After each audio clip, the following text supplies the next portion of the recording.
आज के इस वीडियो में आप सभी को मैं जानकारी देने वाला हूं कि अगर किसी को प्री डीएलएड का फॉर्म भरना है, जिसे कि बीएसटीसी भी कहा जाता है, तो ऑनलाइन आवेदन करके प्री डीएलएड का फॉर्म किस प्रकार से भरा जाता है, किन किन बातों का ध्यान रखना है जिससे कि आपका आवेदन निरस्त ना हो, तो कंप्लीट डिटेल में जानकारी देने वाला हूं। तो वीडियो पूरा देखना है, हर एक बिंदु को सही से समझना है और उसके बाद जो प्रोसेस मैं बताने वाला हूं उसको फॉलो करके ऑनलाइन आवेदन करना है।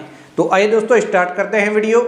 इसी वीडियो के नीचे लिंक मिलेगा, उसके ऊपर क्लिक करके इस पोर्टल पे आ जाना है। यहाँ पे आने के बाद सबसे पहले आपको फॉर्म भरने के लिए अधिसूचना व गाइडलाइन अच्छे से पढ़ के समझ लेनी है। यहाँ पे अधिसूचना है और इसके जस्ट नीचे गाइडलाइन है, जिससे कि आपको पता लग सकेगा कि कब आप आवेदन कर सकते हैं। नया आवेदन करने के लिए यहाँ पे क्लिक करना है। एक बार आवेदन हो गया उसके बाद अगर आपको फॉर्म नंबर निकालने हैं तो यहाँ से निकाल सकते हैं।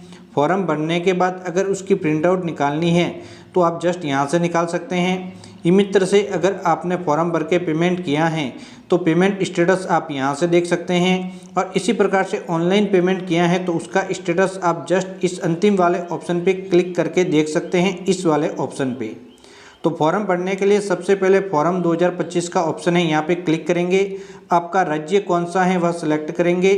राज्य लेने के बाद आपका गृह जिला कौन सा है वह आप यहाँ पे लेंगे। उसके बाद 2 एग्ज़ाम सेंटर लेने हैं, तो एग्ज़ाम सेंटर के डिस्ट्रिक्ट लेने हैं तो पहला जिला लेंगे और दूसरा जिला लेंगे जहाँ पे आपको एग्ज़ाम सेंटर मिलेंगे। उसके बाद आपका नाम क्या है तो कैपिटल लेटर के अंदर 10वीं की अंक तालिका के अनुसार यहाँ पे लिख लेना है। यहाँ पे नाम लिखने के बाद यहाँ पे फादर्स नेम लिखना है और यहाँ पे मदर्स नेम लिखना है। यहाँ पे मोबाइल फ़ोन नंबर लिखने हैं। यहाँ पे डेट ऑफ बर्थ आपकी क्या है वह डालनी है। आपको अपना जेंडर लेना है। उसके बाद विवाहित स्थिति मैरिड है या फिर अनमैरिड। अगर मैरिड हैं तो उस मामलों में हस्बैंड का नाम यहाँ पे लिखना है। अनमैरिड हैं तो इसे ब्लैंक आप छोड़ सकते हैं। उसके बाद यहाँ पे श्रेणी लेनी है, जनरल, ईडब्ल्यूएस, ओबीसी वगैरह जिस भी श्रेणी से आप बिलोंग करते हैं। उसके बाद अगर आपकी कोई विशेष श्रेणी है तो वो यहाँ से ले लेंगे। फिर अगर आप अल्पसंख्यक समूह से बिलोंग करते हैं तो यहाँ पे क्लिक करके यस लेंगे, नहीं करते तो नो लेंगे। तो यहाँ पे आप यस नो ले लेंगे। अगर यहाँ पे आप यस लेते हैं तो अल्पसंख्यक का प्रकार आपको लेना होगा। फिर आप विकलांग हैं तो यस लेंगे, वरना फिर नो लेंगे। दिव्यांग का आपको प्रकार यहाँ पे लेना होगा, डिसेबिलिटी का प्रकार। उसके बाद अगर आप तलाकशुदा वगैरह महिलाएं हैं तो उसके मामलों में जैसे कि यहाँ पे डिसेबल लिया तो यहाँ पे कैटेगरी आ जाती हैं। उसके बाद अगर महिलाएं हैं, तलाकशुदा, विधवा या फिर परित्याग, तो यहाँ पे ऑप्शन मिल जाएंगे, वो आपको यस यस में जवाब देने नहीं है तो नो ऑटोमेटिक आएंगे पुरुष के लिए। उसके बाद अगर आप डिफेंस कर्मी हैं तो यस, वरना फिर नो। उसके बाद यहाँ पे भूतपूर्व सैनिक है तो यस या नो। क्या आप राजकीय सेवा में हैं तो यस, वरना फिर नो। ये सभी लेने के बाद यहाँ पे स्थायी पता लिखना है, तो गली, मोहल्ला या फिर मकान संख्या सबसे पहले इस वाले भाग के अंदर लिखने हैं। यहाँ पे ब्लॉक आपको तहसील लेनी है। फिर आपका पोस्ट ऑफिस लेना है, फिर पिन कोड लेना है, फिर यहाँ पे राज्य लेना है। राज्य लेने के बाद यहाँ पे जिला लेना है। जिला लेने के बाद आपको अपनी तहसील सेलेक्ट करनी है। उसके बाद आपको अपनी एक एक्टिव ईमेल आईडी, यहाँ पे मोबाइल फ़ोन नंबर, यहाँ पे आधार कार्ड नंबर, और उसके बाद एग्ज़ाम कौन सी भाषा के अंदर आप देना चाहते हैं, हिंदी या फिर इंग्लिश, तो वह आप ले लेनी है। उसी भाषा में आपका प्रश्न पत्र आएगा। उसके बाद परमानेंट एड्रेस आपने अभी फिलअप किया है, और पत्राचार का पता और परमानेंट एड्रेस अगर आपका समान है, स्थायी पता, तो यहाँ पे क्लिक करके उसे कॉपी कर सकते हैं। ऑटोमेटिक कॉपी हो जाएगा, वरना फिर अलग से आपको फिलअप करना होगा। उसके बाद आपका क्वालिफिकेशन 12th की है या फिर 12th संस्कृत के अंदर की हैं या फिर वरिष्ठ उपाध्याय की हैं, तो इसमें से जो भी कोर्स आपका कंप्लीट किया है 12th स्तर पे वो आप यहाँ पे ले लेंगे। तो 12th इक्वल लिया मैंने।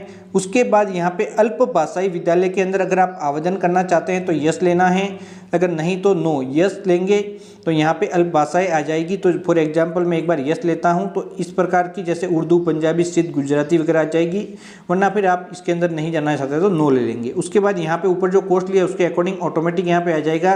तो यहाँ पे 12th इक्वल लिया तो जनरल आ जाएगा, संस्कृत लिया है और ये लिया बोथ लेना चाहते हैं तो बोथ भी आप यहाँ पे ले सकते हैं। उसके बाद 10वीं आपके कौन से बोर्ड से पास की हैं वह लेना है, कौन से ईयर के अंदर 10वीं कक्षा पास की हैं, कितने में से नंबर थे, अधिकतम नंबर, और कितने नंबर आपको प्राप्त हुए वो यहाँ पे लिखना है। प्रतिशत अंक की गणना अपने आप हो जाएगी। इसी प्रकार से 12th की जानकारी इस वाले भाग के अंदर आप फिलअप कर लेंगे जिस प्रकार से 10th की हैं।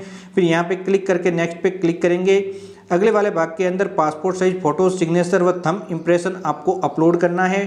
फ़ोटो यहाँ पे लेटेस्ट होना चाहिए। अगर फ़ोटो के साइज वगैरह की जानकारी की ज़रूरत है तो जो गाइडलाइन है उसके अंदर यहाँ पे आपको 5 नंबर पेज के ऊपर मिल जाएगी, जो कि भी आप स्क्रीन पे देख सकते हैं। 100 KB साइज़ के अंदर अधिकतम होना चाहिए और 50 यानी कि 50 से 100 KB साइज़ के बीच में फ़ोटो सिग्नेचर वगैरह आपके होने चाहिए। तो स्विच फाइल पर क्लिक करेंगे, फ़ोटो सेलेक्ट करेंगे, अपलोड पे क्लिक करेंगे और ये फ़ोटो अपलोड हो जाएगा। उसी प्रकार से सिग्नेचर भी आप सेलेक्ट करके अपलोड करेंगे, यहाँ पे क्लिक करेंगे, सिग्नेचर की फाइल का चयन करेंगे, अपलोड पे क्लिक करेंगे। ये सभी JPG फॉर्मेट के अंदर होने चाहिए। अब थंब इम्प्रेशन भी आप यहाँ पे अपलोड कर लेंगे। ये सभी अपलोड होते ही नीचे बैंक डिटेल की जानकारी आपके पास मांगी जाएगी।